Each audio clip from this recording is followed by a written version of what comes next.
I wanted to say that if you guys like our interviews with Olim and them sharing their Aliyah experience, please like our Facebook page and share it with your friends. And with that, I'm going to introduce Rav Shmuel Dovid. It's a great man, great man. He was my Rebbe, my Bekias Rebbe, and Maggid Shir in Migdal, right? That's right. Yeshiva Migdal HaTorah. So he's going to be sharing with us about his journey to Israel prior to Nefesh B'Nefesh, right? Way prior. and the place where he lives in Ma'alei Michmas or Michmash. Well, that's a nice machlokus. What you say? Many people actually say Michmash, but I say Michmas. I think it's more accurate. Michmas is down in the Navi in Shmuel, as where Shaul fought the Plishtim. And of course, it's with a shin, so there's no nekudot in the Navi. It can be a shin or a sin. But the Minchat Shai, every time it's the printed Nevi'im wrote Michmash, he changed it to Michmas. There's one time in Daniel it says it with a samach, so he wants to prove that that's the right sound, Michmas. So that's what I call it. Cool. So Rav Shmuel Dovid, can you tell us a little about yourself, share your experience, and then we'll ask you some questions. Sure. Well, okay, I made Aliyah many years ago, living in Israel, about 25 years already. Actually more. I came in 1991. But I didn't make Aliyah then. I came to learn in Israel. It was my year in Israel. You know, as we know, all these boys come on gap year yeshiva programs. I came to learn in yeshiva. And actually, I was supposed to become myself to learn like every other boy. And that Pesach, before I was coming to learn, my parents decided they were also coming. They're coming to an Aliyah. Wasn't so happy about it. I wanted my year away from home. But it actually turned out well. Got a good meal. Every time the food wasn't good in yeshiva, I had to get some good meals to go to my parents' house in Har Nof. And so it wasn't so bad. But so I came to learn in yeshiva. And then I was in yeshiva in Israel and America, back and forth, different yeshivot. And then when I started dating here in Israel, I didn't make Aliyah yet. I wasn't sure where I was going to be. Live in Israel, America. I would like to live in Israel, but I didn't know yet. And then when I met my wife, Sari, and she's Israeli, she was born in Israel. Then I knew I was staying here, and that's only then after I got married I made Aliyah. Fantastic. And was it difficult dating while you were in Israel? From a guy coming from America? No, it wasn't difficult. I mean, again, I had my parents here, so I wasn't into so many crowds. I was more yeshiva, but people called my parents all the time to set me up. So it wasn't difficult. I was dating mostly American or Israeli American girls that spoke English. So it wasn't, and I was already here when I first came to Israel, I really didn't know a word of Hebrew. My first year in Israel, I remember trying to speak to Israelis. I didn't know when the first word ended and the second word started. Couldn't understand the word. And actually, my second year in Israel, I went to an Israeli yeshiva for a couple of months. And that's where I really started picking up Hebrew. The best way to pick up Hebrew is obviously being around people who are speaking it and picking up words and started reading newspapers. So I really worked on picking up Hebrew. And as the years went on, it came to me. Started talking more and more Hebrew. How old were you when you started picking it up? I guess I came to Israel when I was 17, 18. I didn't really start working in Hebrew until I was 19. I think like 2 years of being around the yeshiva, having Israeli friends and talking to friends in Hebrew. I tried on working. One of the things is, I didn't really do Ulpan or any of those things. The real way, Ulpan is great. It helps a lot. But the best way is really going out and speaking to people, listening to the language, My father was also working on Hebrew then. He used to buy, there's still out a Israeli paper in easy Hebrew. It's called La Matchil for beginners. And it's the news in easy Hebrew. And it's great. When there's hard words, it has the word in parentheses in English. So I used to read that a lot and pick up a lot of words. And then as you go out and you hear the words, you know what it means. And you start picking up the language. Right, but you had to work on it. You worked on Definitely. it. You immersed yourself with the Israelis. That's the best Yeah. way to do it. Didn't just come to me overnight, right? Okay, now, like when you were in Israel, when you were still starting to learn Hebrew, did you like find difficulties dealing with like the bureaucracy, like going to the doctor or like going to grocery stores or you know Not yeah. really. I was again as I picked up more and more Hebrew, it was easier. Depending, doctors, most doctors anyway speak English, so it wasn't so bad if you really didn't understand anything. But in the stores, again, I was single when I came, so I didn't, and my parents were here, so I really wasn't doing too much shopping.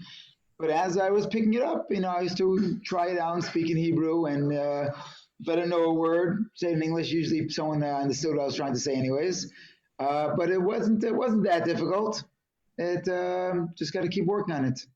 Do you find now, let's say someone's asking the same question nowadays, like that was about like 25 years ago, like if people were to go to the doctor and they don't speak a word of Hebrew, like will they understand English there? Yeah, yeah. Again, most doctors in the medical field all are able to converse in English also. A lot of American doctors here. Apparently, a lot of people are making Aliyah. My kid's pediatrician is a doctor, Dr. Wilbur from the Five Towns, made Aliyah, I think like 2 years ago. So a lot of, and it comes out to us in Mali Mechmas, a very Israeli town. But a lot of Americans here. Right. And Um, did you go to the army? no, I actually did not go to the army. Did you want to go to the army? Yeah, I was planning on the army. Again, first of all, so I didn't make Aliyah, like I said, until I got married. That was at 24. That's only when I made Aliyah. I did get called to the army about 25 or something, 20, 26. But it had to do with it's a long story, but I got sick with rheumatic fever. Mm, And because of that, I was already married. My wife was expecting her first. It lowered my whole profile, and it wasn't worth it for the army to take me because if I'm not going to be combat and it's going to cost them more being married and a child, it wasn't worth it for them to finance a soldier that's married. But so I didn't. I wasn't. It wasn't an exemption from the army. Actually, it was we'll call you when we need you. That was actually very important. When I went to get a gun license, so they asked right away, why were you in the army? Because if you have an exemption from the army, many times people have an exemption for psychological issues, you can't get a gun license. So I had to bring a letter from the army that I'm not exempt, but I'm just not going there now, and I was able to get a gun license with that. right. Even the army. So now, yeah, you live in Male Mechmash, right? Hamas. Mechmas. Okay, you live in Male Mechmas. Now, where is that located? So Mount is a little northeast of Yerushalayim. About 12 minutes outside Yerushalayim, leaving from the northern side of Piskat Zev. Um, and it's in Matei Binyamin, the Binyamin area. Lots of yeshuvim in our area. So it's just 12 minutes outside, a nice yeshuv, about 350 families. Actually, when I came out here many years ago, my father had a yeshiva here. Then it was about 50 families. So I really saw the place grow, and it's growing more. If it was daytime, I'd show you right outside my window. They're building another 100 houses here. Really? Going up right now.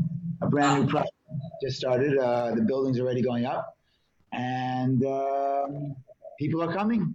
More and more people are coming. no, Male Mechmas. It's outside of the border of proper Israel, right? It's in the border of proper Israel. It's outside the border, the proper state of Israel borders. Correct. Okay, okay. Now, does that mean that there's more of a threat there, or not? Well, I don't know what more of a threat means. If you want to take incidents, more things happen in Yerushalayim than in Mali Nichmas or our roads. The roads are patrolled by the army because you're out of the official, you're over the green line as they call. So the army patrols it more than the police.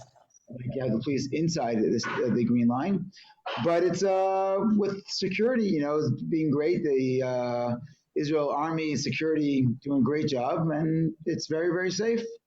Right. But it's a 12-minute drive, but people drive freely all over the place here. Right, but you feel safe. You feel just as safe there as any part of Israel, or even more safer. You said in America. I remember we talked about it last time. Depending where you're going in America, correct. But yeah, so I drive every single day to Modi'in, where our yeshiva is in Modi'in, Migdal Torah. No problem. All hours of the night, day, doesn't matter when. It's no very safe roads. Got it. So can you tell us a little bit more about Michmas? Why do you like it there? Why are you living there? Is it a great place to raise your kids? Right. So Michmas is what you call the yishuv, a settlement. It's not a city. Like it says, 350 families. It's officially a religious yishuv. But there's no, measurement. What type of, how religious each one is. Everyone's on their own religious scale. So it's on Shabbat. You don't see any cars driving around. It's great for kids. Bring up kids. It's quiet. It's quiet at nighttime. Many people work in the city, in Yerushalayim. Some people go to Tel Aviv, where it's busy and noisy. You come home to a different peace of mind there. You just look around. You're surrounded by beautiful mountains. Very peaceful, quiet. And it's great for kids. Kids, like in the city, you can't just let your kids run out by themselves. Here, the kids come home from school, get on their bikes, go out all over the yeshuv. They go to the courts, play soccer. Their friends go out. You don't have to worry about them like you do in a city. You don't want them crossing the streets. It's a lot different on a yeshuv when it's only 350 families, and it's much more peaceful and quiet and much. It's an easier lifestyle. Easier lifestyle. For sure. Now, because we're running out of time over here, I want to ask you a quick question. Now, for our viewers who are watching, what piece of advice would you give them that you wish you had before making Aliyah? Well, again, it's hard to say that because again, I was here for a few years before officially making Aliyah. I lived here for a good 5-6 years. So what advice would you give them anyway, just in general, Stan? First of all, before you come here, you should check out what type of place you're looking to live in. I know many people who made Aliyah to a place and then they weren't happy. You have to figure out you're looking for a city life or yeshuv life. And again, because I felt by the time I made Aliyah, after I got married, I knew Hebrew, so I was able to live in Michmas, Michmas is more of Israeli yeshuv. There are a couple of Anglo-Saxons here, but it's mostly Israeli. If you're looking for a place that you want more, English speaking, there are other yeshuvim and other small cities that have a lot of English speakers. But in Modi'in, that's in Modi'in, correct? That's a lot of Americans and English speakers over there. But Michmas it's a very diverse community. It has a lot of older people. The people started it 30 years ago, but a lot of young families coming in. So someone's just making Aliyah with 1 or 2 children. It's a great place to live as well. A lot of young families, but like I said, it's more Israeli. So if Hebrew is not an issue, it's a great place to live. If you want to make it easier, Yerushalayim, is a big city, or Modi'in is a small city, has a lot of Americans, depending on the communities or neighborhoods you move to. Awesome. So basically, your advice is just to check out different communities and see if it's a right fit for them. For sure, for sure. Perfect. Easy All moving. right. Well, we're gonna wrap up over here. Thank you very much, Shmuel Dovid, for joining us, and we have to get your father on here one of these days. For That would sure. be a good story.